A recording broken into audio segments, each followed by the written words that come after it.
Will I someday learn how to use this tool here? I don't know. Let's see. Hey, everybody. This is Friday, 4 p.m. here in Berlin. And this is Telemetry Drops. Once a week, I open this live stream here. And sometimes I bring guests. Sometimes I just focus on a specific topic and we talk about OpenTelemetry, monitoring, observability, or telemetry in general. But usually we focus on OpenTelemetry, right? So that's what I know. That's what I've been doing for a few years now, since what, 2018, 2019 or so. This is what we focus on here. This week we have quite a few things to talk about. I have a very special guest, somebody that I admire a lot from the community. But before I call him in, I wanted to share a few updates here. So one is just a couple of days ago, Oli Garden launched the OpenTelemetry Agent Skills. You know that I try not to mix the roads here, so Friday is Telemetry Drops Day.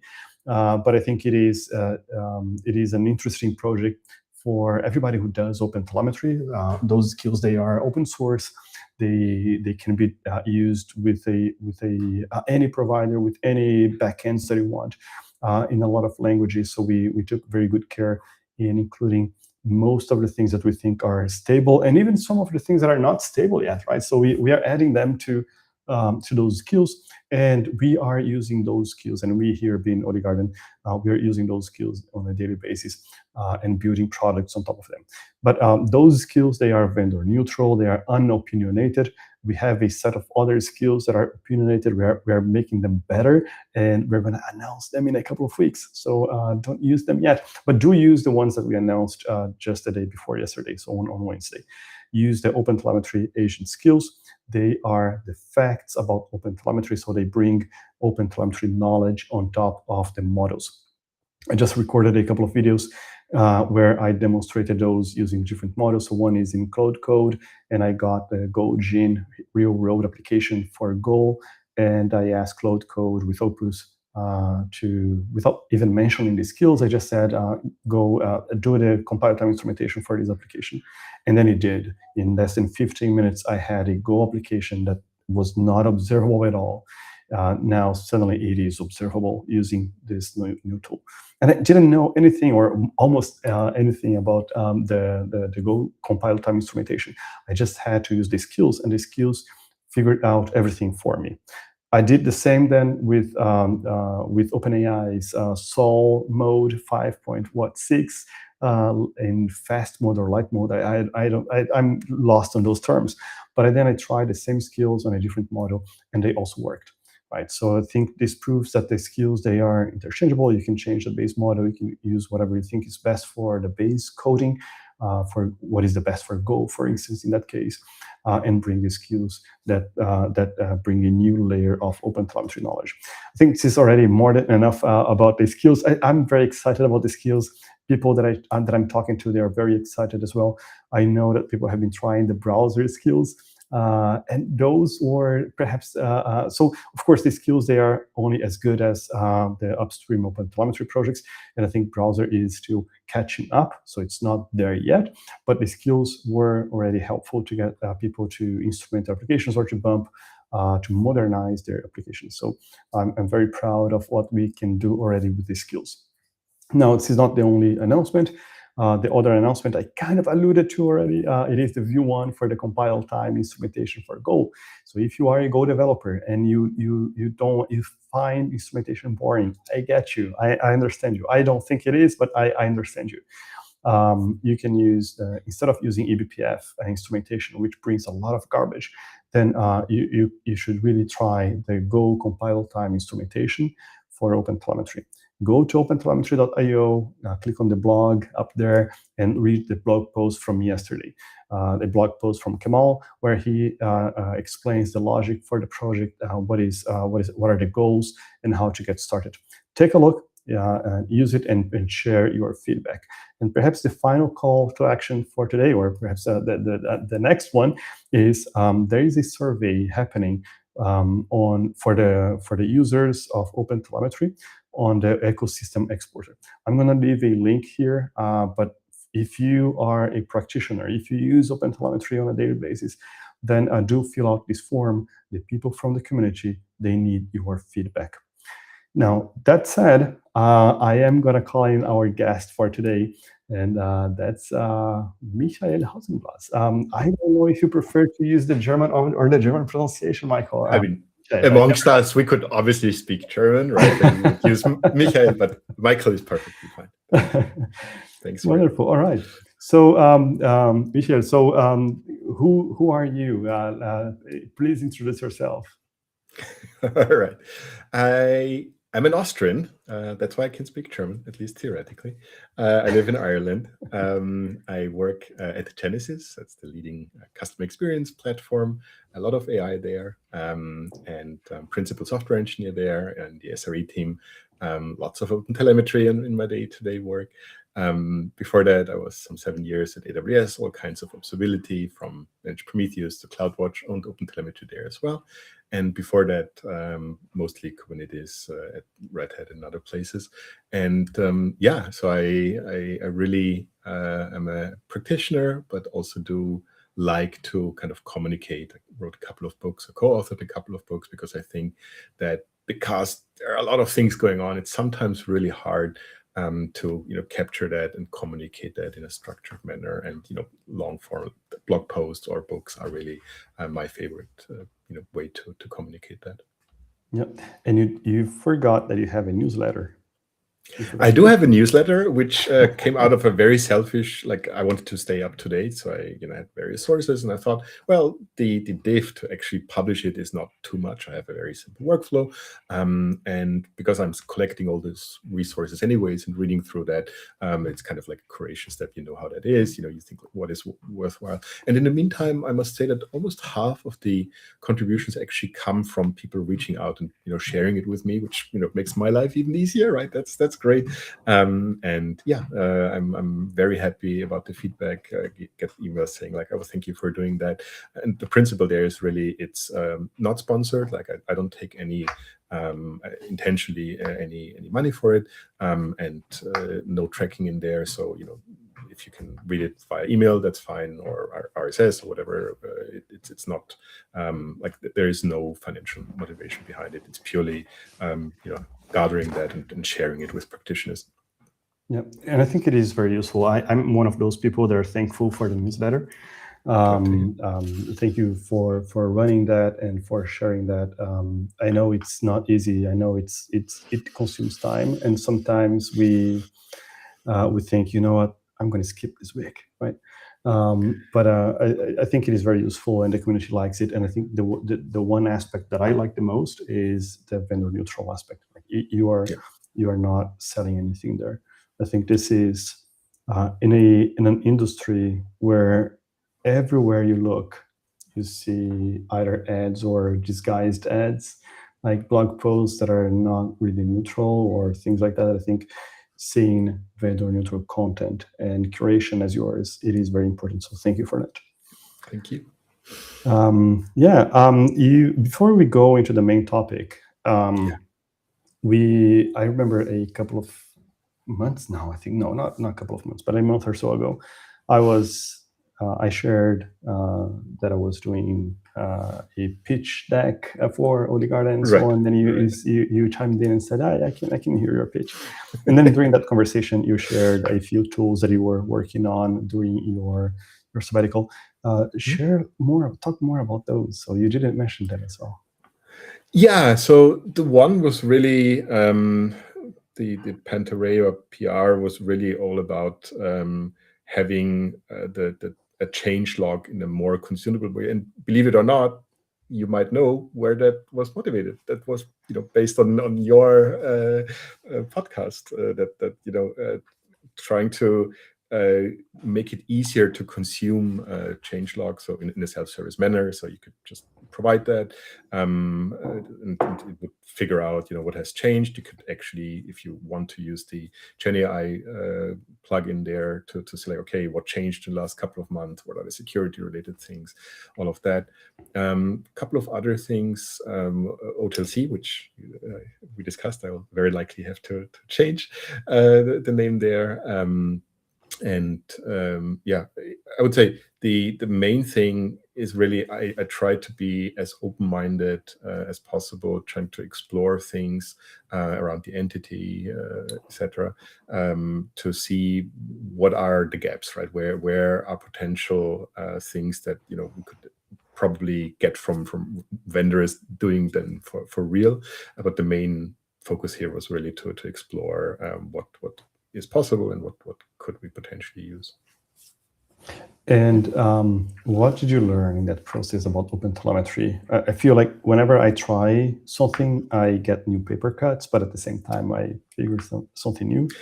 What are some of those learnings? I think it reminded me again how vast and how many moving parts there are, right? That is something where, sure, you have a wonderful, top level entry, OpenTelemetry IO, and the first level, the documentation is still kind of like in a central place, but very soon it starts to farm out into the specific repos. And I think that's a strength of the project, right? Being independent, a implementation sake like Java and semantic convention and so on, perfectly fine if they're working independently, having a central kind of oversight, sure. But then in terms of exploration, figuring out, like you see that very often on Slack, right? Someone comes along and says like, hey, I have a question, and then someone will pop up and say like, maybe you should ask this kind, right? Like, go to this specific Slack, right? That's perfectly fit. And in an idle world, that would be much more self-service, right? Where it would be much easier for people to figure out what is the right SIG or the right place to look for my specific problem, right? I guess that's part of the learning. Yeah, and it's very hard because it is, like, as you said, one of the strengths is exactly that, like this distributed nature of the project. But the downside is exactly that it is so distributed that people don't talk to each other first, and second, they don't know who to talk to. So a lot of the work that I do as liaison for 5 SIGs or 4 is helping people in finding out who to talk to, like who should I talk to have a blog post published, and who should I talk to about X, Y, and Z. So yeah, it is part of it is complicated. It's so funny that you say I have a blog post. I don't know where did I publish that, perhaps OliGarden or Telemetry Drops, but arguing that I don't think OpenTelemetry is hard. I think it is deep. It is wide, right? So it is, the more that you learn about OTel, there is even more things to learn. There are so many quirks, and I think this is one of the beautiful things about LLMs, right? So they can assemble that knowledge, and you can use it, you can query it. But enough about that. That's too much about that. Can you? So we're focusing today on conformance programs. Before we go into the questions about OTel specifically, I wanted to ask you, as a user, how do you see those programs, and which models do you see that we could piggyback on? Right.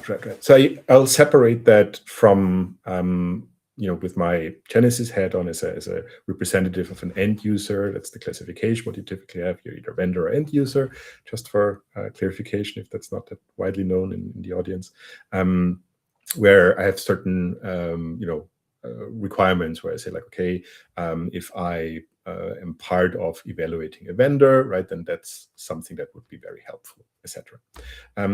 The other part is really my personal experience in the context of specifically Prometheus. And for that, I need to step a little bit back. I promise it won't be too long, but I think it makes sense to tell this backstory. At least that's my experience.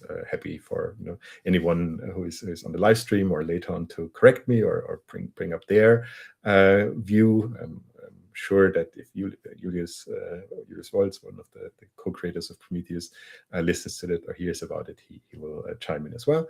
It was essentially, started 2015, 2016, around that time frame, focusing on Kubernetes. And Prometheus was already there. And before Kubernetes, Prometheus, it was essentially this one binary, and there was no need for any kind of conformance because, you run that binary, and whatever that binary does, that is the correct answer, right?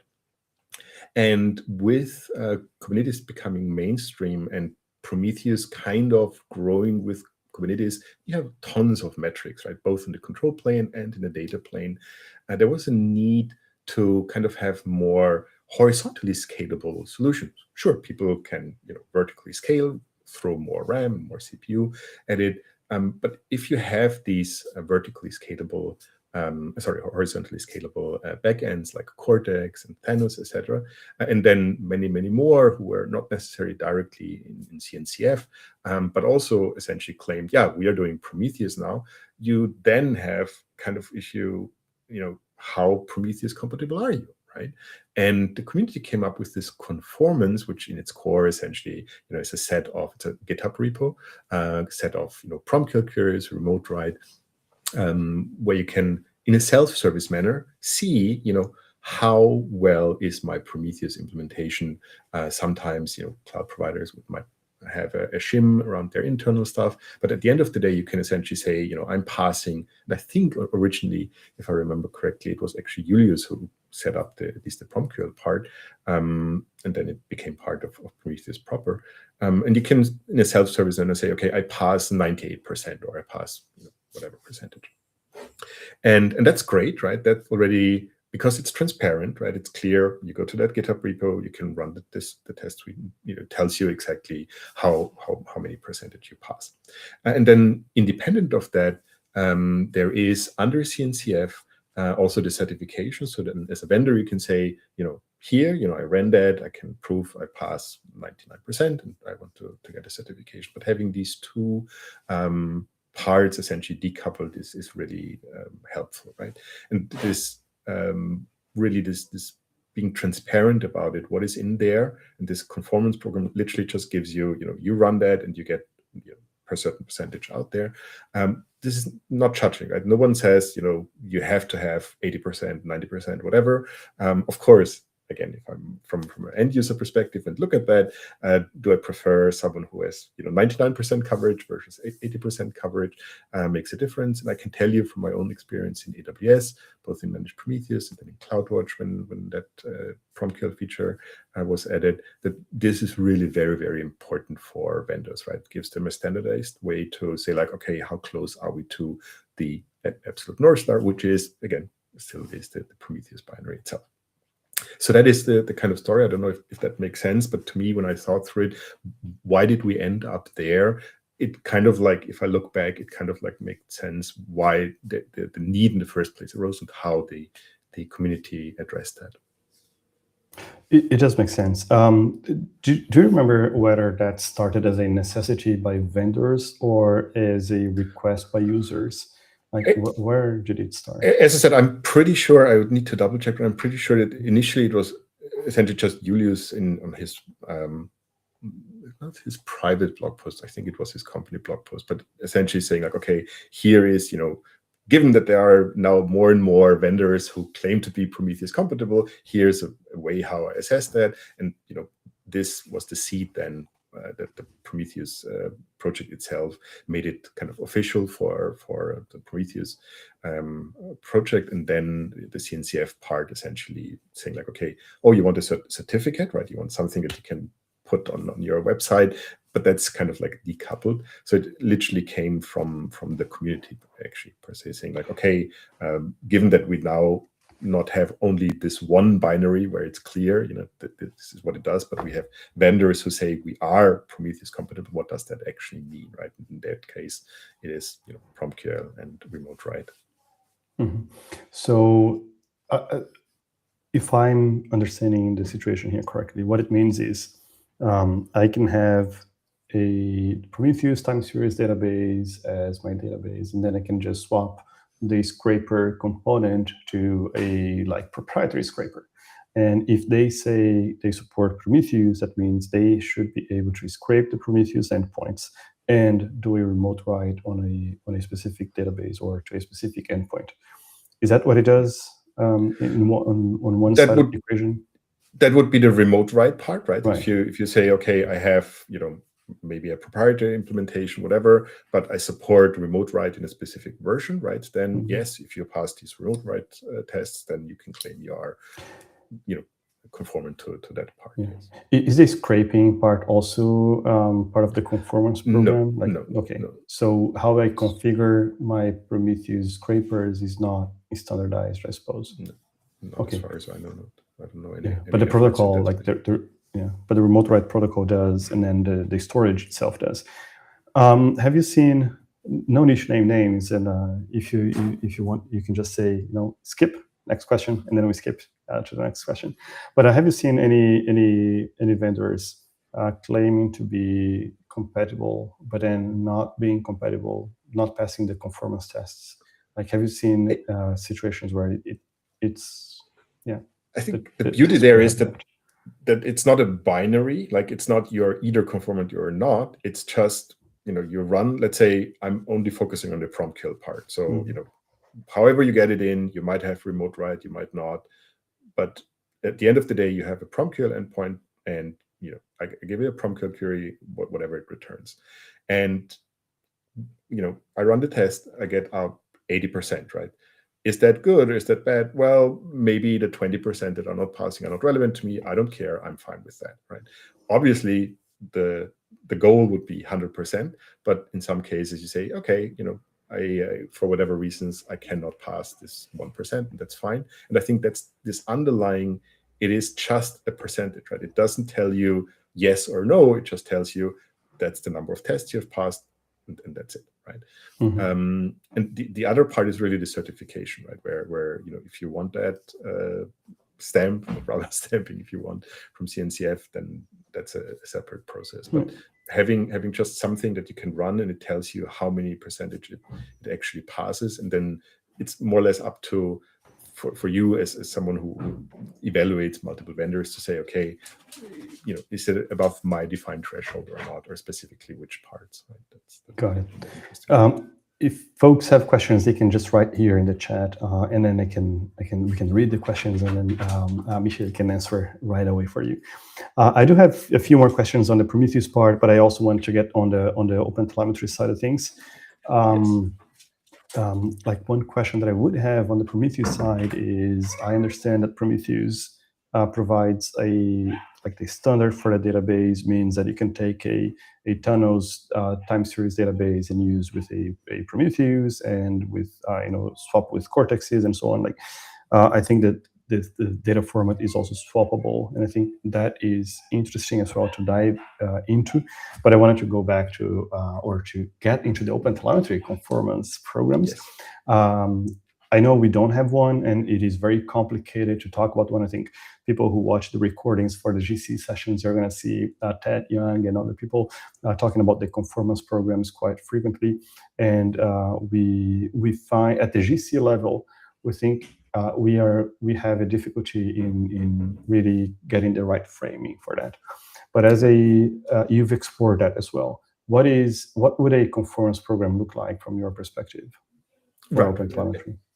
And again, now putting on the head as an end user representative, where there are, I would say, table stakes, right? I know you wrote about that as well, where you say, okay, look, providing an OTLP endpoint, that's just bare minimum, right? Without that, I would say we're having a hard time, right? The one, for me, underrepresented part, and which I consistently also with vendors and the community see kind of underappreciated, is really the semantic conventions. And the reason being is, my hypothesis is, that many people just think about that in terms of something abstract, a metadata scheme. It's like, oh yeah, that's just a metadata scheme, right? Who cares? It's just some names or whatever. And while I have not yet, but I will be in the GenAI semantic conventions, be much more active, to also bring up our needs from an organizational perspective. I think it would be good to be more explicit. Maybe that's an educational thing, what it actually means, right? Like this kind of like, if the semantic conventions are not agreed upon and set in stone, at least for a certain version, the implementation SIGs will not pick it up really. I mean, of course they might, there are some, like in GenAI case, it's Python, who start something, but by and large, implementation SIGs, so SIG Java, etc., I'm not explaining to you, you know it, but for the audience, when I say implementation SIG, will more or less start in earnest when those are aligned on, when those are stable. And that means, if I am using, for a Java application, I'm using whatever instrumentation kind, manual instrumentation, library instrumentation, auto instrumentation, I will only benefit from that once that's stable, once that's implemented, and the down the line impact in terms of, can I actually use it in my backend? Can I correlate things with it, etc.?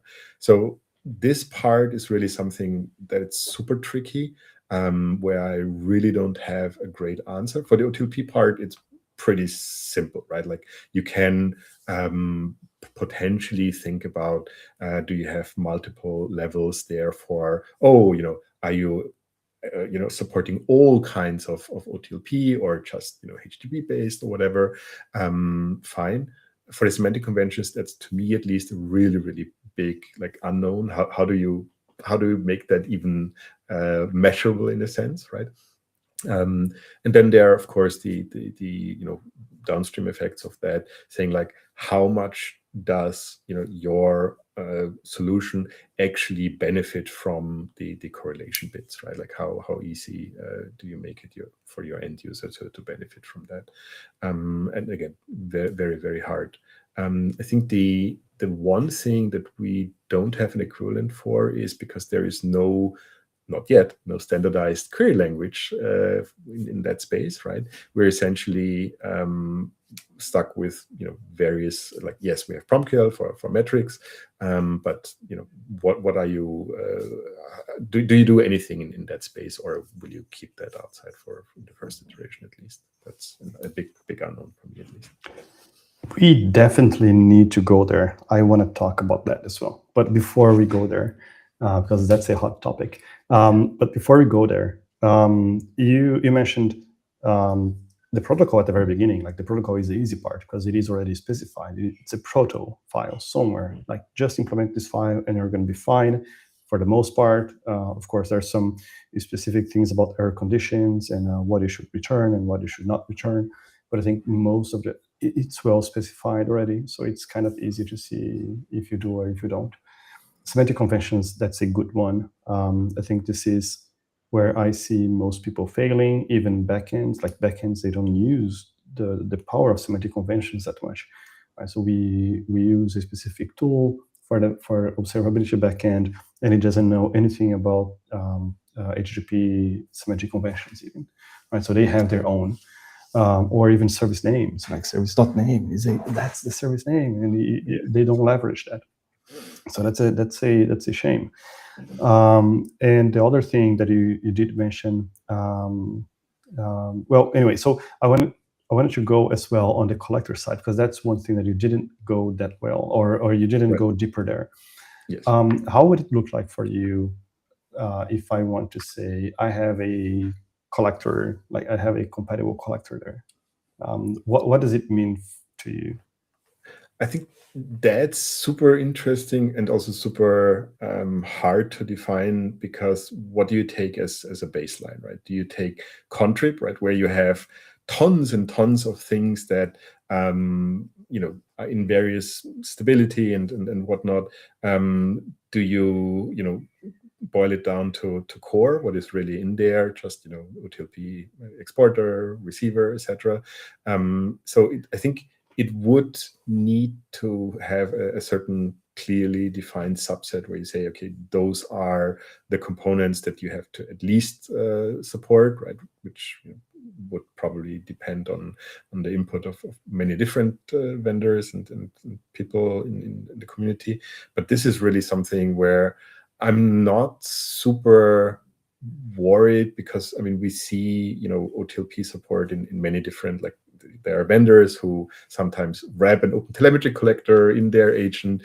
Others, I think FluentBit starting version 2, I believe, implement it. To me, that part, as long as it's OTLP, is not the biggest worry, right? It's more what does it mean to what happens afterwards? Like, okay, fine, you allow me to ingest OTLP. What does that mean? Does that mean I have, if you think about pricing, right? I have different, price tags for logs, metrics, and traces, right? Maybe.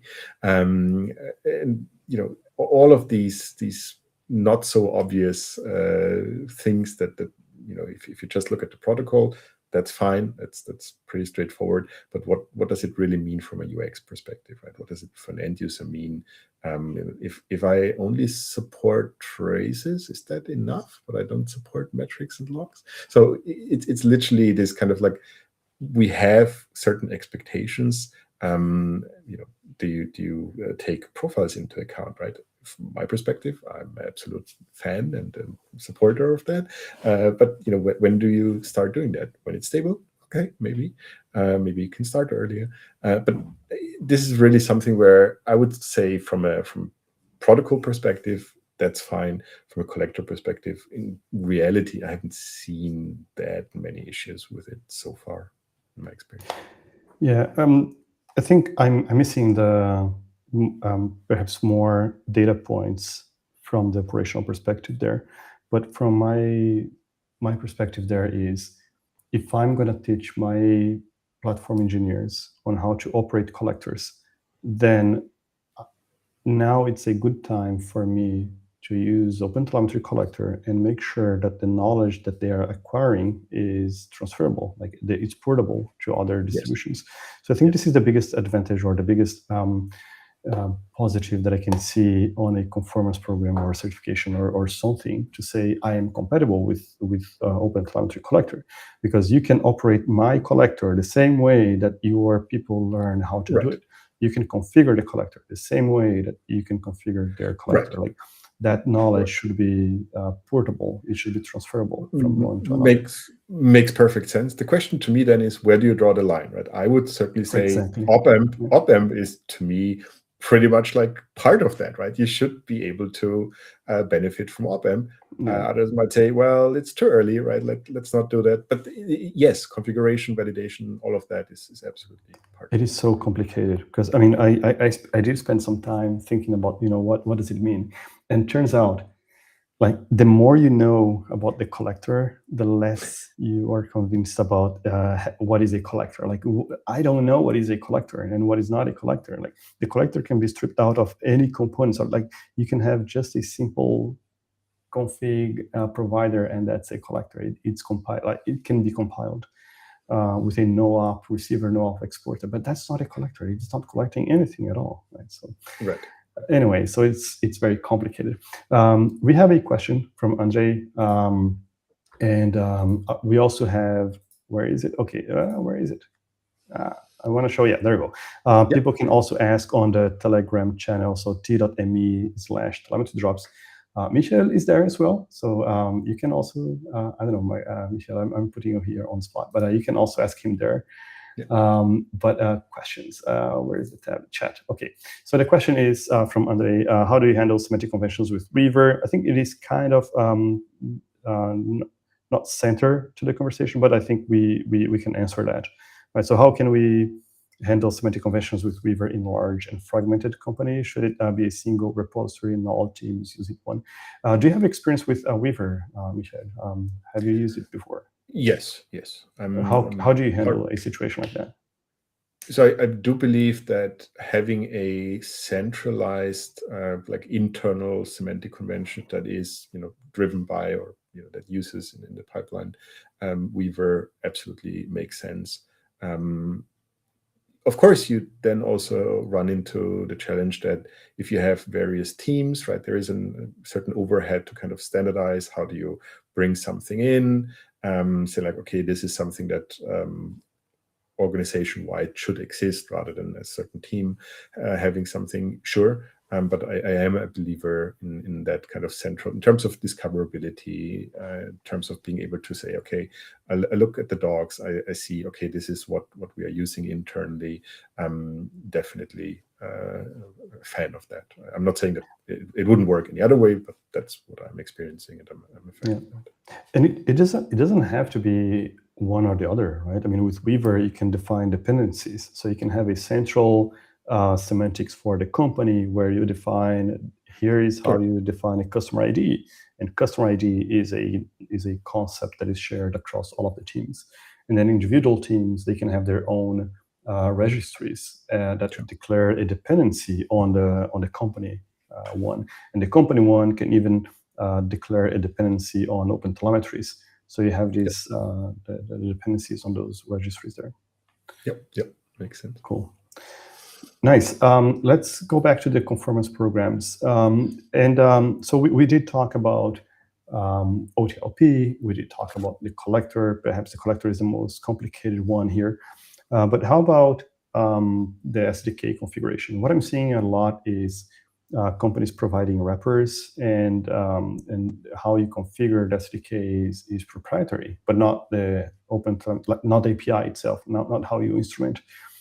And then in other cases, especially in this Gen AI road, we see OpenTelemetry being wrapped within their own proprietary instrumentation APIs, which doesn't make a lot of sense to me, but it is.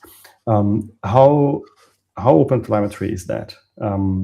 Is it something that you see we would need a conformance program, or do you see as acceptable from an end user perspective? I'm not so sure how far we can go there. And one bit is really what I realize on a day-to-day basis, that, programming languages are different. There are different ways how they are organized in terms of the community, the ways how the defaults work, the ways how just the overall setup in terms of, Java versus Python, etc. So I'm a little bit, and you see that also reflected in the implementation 6 there, being idiosyncratic about how to do things the right way in a programming language. So I think there are good things in terms of having defaults for something across the board. You mentioned configuration, right? That is something where I said I would literally hope that this is across the board, just there, that you can, now that we have everything in place, that you can actually expect all of the programming languages supported to be configurable that way.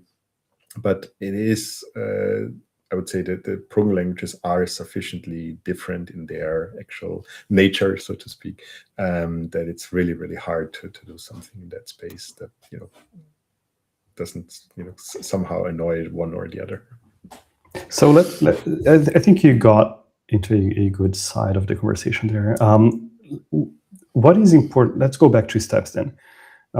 What is important from an end user from a technology like OpenTelemetry? Is it that I don't need to redeploy my applications, or is it that the knowledge has to be transferable, or is it like why is OpenTelemetry important, and why would I need a conformance program as a developer first, and then as a platform engineer? Because I think those are 2 different audiences and they have different needs. Absolutely. I'll start with the platform side, where I very often see the pattern saying like, okay, we're not the gatekeepers, right? We are not saying you can only do it that way or that way. We are providing certain infrastructure, certain tooling, best practices or good practices, documentation, examples, saying like, this is the way how you should be doing it. But then there are also reviews saying like, okay, you need to pass that. So we need to know that you have been following certain things, so that we can be sure that when you deploy that we have things like alerts or alarms being in place, etc. So from the platform perspective, it's really something that helps us, platform engineering perspective, that helps us help our internal customers, right? To say like, look, if you're, for example, using something that might not be officially supported, but you want to use it, you have to use it for your specific case, you get an exception approved. Here's how you can kind of check what vendor or whatever dependency you want to take on is actually conformant. From a developer's perspective, I think it's maybe more this kind of like being able to, because again, in my experience, usually developers, as you pointed out, don't really care too much about it. For them, it's kind of like security and other things. They have to do it. So the less time and cycles they spend on it, the better it is for them. And honestly, not everyone has to be an OpenTelemetry expert, right? That expertise very often sits in the platform, DevOps, wherever teams, and we essentially trying to make it as simple and as straightforward for our internal customers as possible, right? And that is sometimes where it helps to have these kind of conformance checks where you can say, okay, you can run it yourself, we can run it for you, and you have a peace of mind that you are on the good side. That's very good. I do have a couple of other questions, but I think I'm conscious that we are almost at time here. I do have more time. If you also allow me a couple of more minutes, we can go there. We kind of got into the query question, and then we diffused that a little bit. So let's explode that one. Let's go all in. Query languages: OTel, non-OTel, SQL, non-SQL. Like, what is your take there? Do we need one within OTel? Why? And what are the options? So I see two camps in terms of thought. The one is, and actually I've seen that more than 15 years ago in the Hadoop area as well, saying like, look, SQL is the standard, right? Everyone knows SQL. If you know SQL and you have a lot of different visualization tools, can do something with SQL, so you're better off. That's recently included one of those gateways that translates specific languages into SQL for ClickHouse. And so that's one camp where I said, okay, we only really need one query language, right? Which by definition would be SQL. The other hand, where you have vendors who either by through the legacy have specific query languages for specific signal types. So you have one for logs, one for metrics, one for traces or spans. Others, their Zero comes to mind, saying like we're using PromQL and extending that to other like non metrics essentially. So the question there really to me is, how many different query languages do I have to learn, right? If I'm new to an application or a team or whatever, do I actually have to learn 3, right? Depending on what I'm looking at, I have to remember, now this is PromQL and this is for logs and whatnot. The question is it worth it to build a kind of SQL competitor for the telemetry space to kind of like abstract that? I know of an effort, I don't know where it currently is, that looked into that to kind of like look at the various query languages. You might know more about that, where it currently hangs. But this is something that from an end user perspective, it obviously ideally would only be one, right? I don't want to learn 3 different languages and potentially a 4th one with profiles, and for every new telemetry signal type we add a new query language. Doesn't sound very, very scalable to me. But I understand where vendors are coming from, right? Where traditionally it might have been different endpoints, different teams owning that, and ending up in a space where they have 2 or 3 different languages. Can you see this wrinkle here? I named this one here PromQL. Life is too short to learn PromQL. I think one thing that you said was 3 languages, or how many languages do we have to learn? I was hoping that you'd get into one specific question, which is, do we actually need to learn any languages nowadays, given that the models are so good that they can do it for us? How much of your usage nowadays do you think can be automated with LLMs, like asking your coding agents to do the querying for you? Do you think there are cases where you would still outperform those models? That's absolutely an absolutely fair point. I did not forget about it. I intentionally did not go there for one reason, and that is, if you let's assume we are in that place, right, where you have all your telemetry in a standardized manner. Telemetry is not the only standard in town. There's also CSF for security space, in a standardized manner, in one place, so agent can self-service.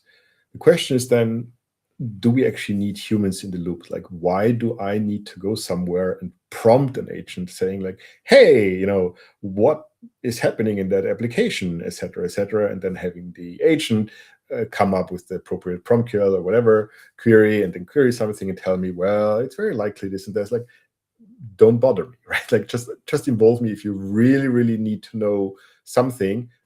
Why do I have to deal with all the specifics in between, right? So to me, this kind of like, yes, it is a great help. Like, I can nowadays, it's not not only PromQL, that's also in SQL case, by describing it, perfectly get something that works in most of the cases. But the question to me is ultimately, why bother with humans in the loop for that at all, right?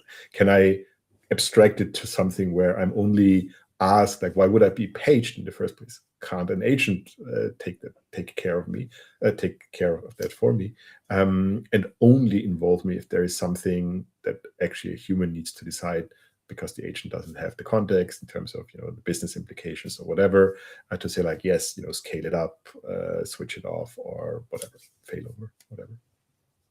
No, I think it is the automation part, the workflow part is definitely something that a lot of us are thinking right now, right? So how can we automate? How can we convert our experience, our knowledge into workflows for our customers, for our users? How much of that can we just encapsulate as a product or as a SKU or as whatever, as an agent, and just provide access to that to other people? But you went there and you said like, do we need humans there in the loop? For most things, I think probably not. We're not there yet, right? So I think we are still building the building blocks to get there. I think again, try not to bring a Olive Garden here, but already bringing some of those things that you are saying we are building there, like the things like the automation in place. But we're at the very beginning as an industry in doing that, and a lot of those companies doing similar things in other industries like security and so on. We are seeing they failing, and we see also AI SREs failing a lot right now because they don't have the right telemetry in place. But that automation is happening, is coming here. I do think that we are always going to need eventually some human somewhere in some cases, and those humans are going to need to prompt those tools, like get me. So taking my experience, every day I run a daily digest for me. I did it before, it was easy to do on Cloud Code. Like nowadays you can just click a button and generates a daily summary for you. But I do have a skill that gets my daily digest, gets information from the issue trackers internally. I know what everybody's doing. It reads my emails, goes to the sources of information every Monday. If it is a Monday, then it verifies the batch jobs that we have in place and so on. One of the things that it does is it goes also to our backend, our observability backend, and gets the traffic for our ingestion service. So I know if a company is now sending us less data than before compared to last week and last month, so we know how much data we are receiving and so on. And that skill knows the queries. Turns out we ran out of startup credits from one provider, so we moved the backend to another provider. And the model, it was actually quite good. So we just said, we moved from X to Y, and then it went there. It struggled in the beginning because the new provider, they for some reason they minimize all of the values of the OpenTelemetry attributes. Like, oh no, we have organization ID and then uppercase, lowercase, and it just minimized everything. And so the agent got confused, but it figured it out eventually. I guess my point is, even in a road where humans are there, I don't think we might need the standardized language anymore. I was against a standard the word is not coming. I was against a standardized language. No, there you go. Before, because I don't think, or I didn't think before, that different signals would benefit from the same language. I think the way that I think about logs is so different than the way that I think about metrics, and the way that the type of information that I need from metrics, they are so much different. Like I need averages, I need P99s, I need histograms from metrics. I don't need those from logs. If I did, then I'm using the wrong signal in the first place. Right? So if I need to extract metrics out of my logs. Similarly, I'm a big fan of TraceQL because the way that you can express the hierarchy of the component and so on. So I think it's beautiful, but it's not applicable to metrics, right? So, but nowadays, when I export my data to Parquet files and I query them, it's all SQL. And the SQL that we have today is not the same that I learned 26 years ago. Oh my God, it's so, yeah, 2026. Yes. Oh my God. SQL 92 was the version back then, right? Yeah. I'm not that old though. I mean, I did learn in 2000, the year 2000 or so.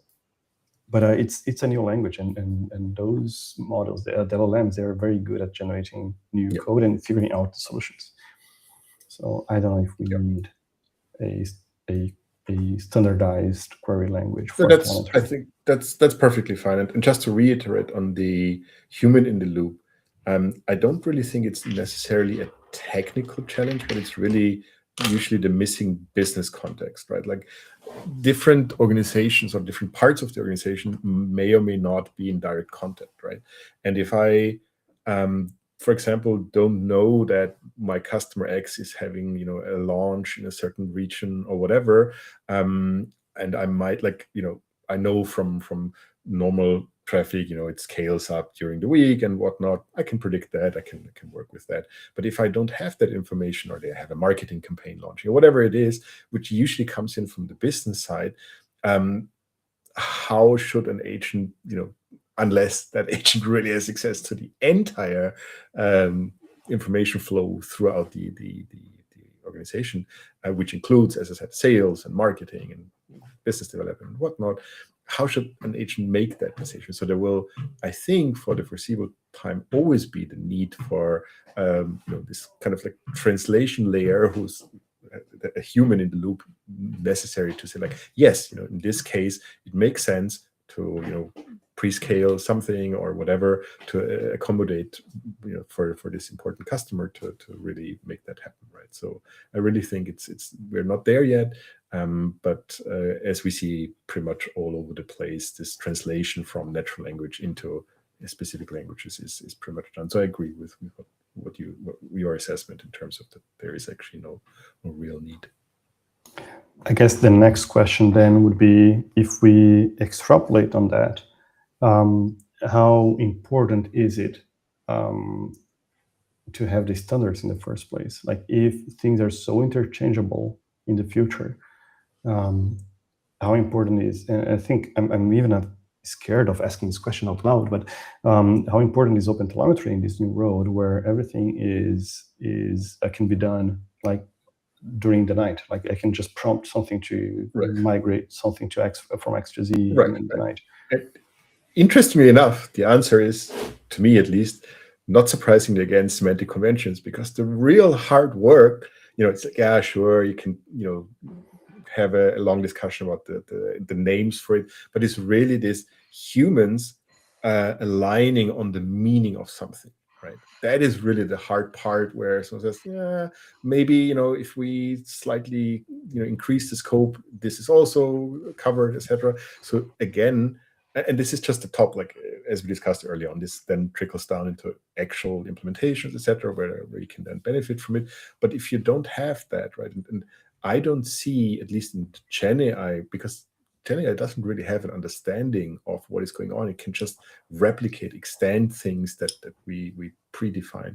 And not to forget, there's always usually a human who kicks off something, right? In whatever form or shape that is. So it's really, to me, having if you could automate everything else, right, you would still need the human guidance or the human input, like what is the meaning of something, right, of a signal, or whatever it is. Yeah, I do see the same. Yeah, I do see that, having that knowledge written somewhere, it does help both humans and agents. So I do think it is beneficial. But man, everything is changing so fast and such a deep level. When I look at myself last year, so perhaps not 12 months, but 18 months ago, when I started Odie Garden, like I was writing code by myself with my own hands, with those hands here. Nowadays, I'm not doing that anymore. I'm prompting. Of course, the knowledge about how to prompt has improved a lot. But yeah, things are changing. I do believe still that having those rules, it only benefits the models and humans, of course. But yeah, Absolutely. The future is bright. Michael, I could stay and talk like for hours and hours. I think it's such a pleasure always to talk to you. But yeah, I wanted to give you a few minutes as well to talk about your other things. To what are the things that you want to bring to the audience, to the people here? Any final thoughts? Yeah, my biggest ask or call to action would really be, now that I'm in this position, that I'm in an end user organization, be more vocal. So if you're in an end user organization, be more vocal, be more part of the project. That does not necessarily mean that you need to contribute code or docs or whatever, but literally come with your requirements, and I'll try to lead by example in the coming months, saying this is what we need, and here are our needs specifically for certain areas or whatever. And also, one of the things that I just reviewing, I think it was the North America Observability Day, where I really like seeing many more brownfield, descriptions. Like you have tons of those, how to get started with XYZ. That's great, right? Many of those can, I think nowadays, already be automatically generated, if you know what I mean. But having practitioners, and I really liked seeing how many more submissions there were from actual either end user or end user combined with vendors, which is also fine.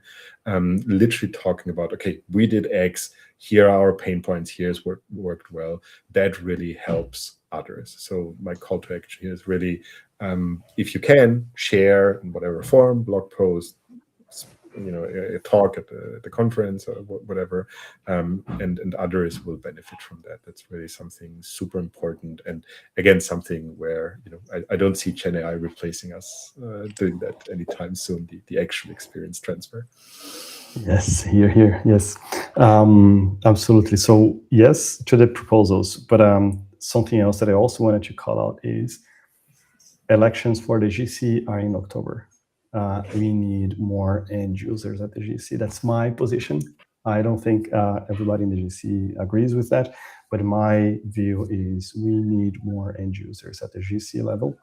We need more people actually using OpenTelemetry for real in production at the GC level. Not only at the GC, but also at the GC. Right? So people who are actually using the project should be there as well. So if you are an end user, and this is, of course, you, Michael, but also everybody listening or watching or reading the transcripts, to you all, consider being more active in the project. Again, not only contributing to the code, but also running for the GC. It's not easy, right? But I think it is important. I think we need voice. It doesn't have to be at the GC though. You can also join the end user SIG. You can share your stories, like show your better scars, but also consider running for the GC.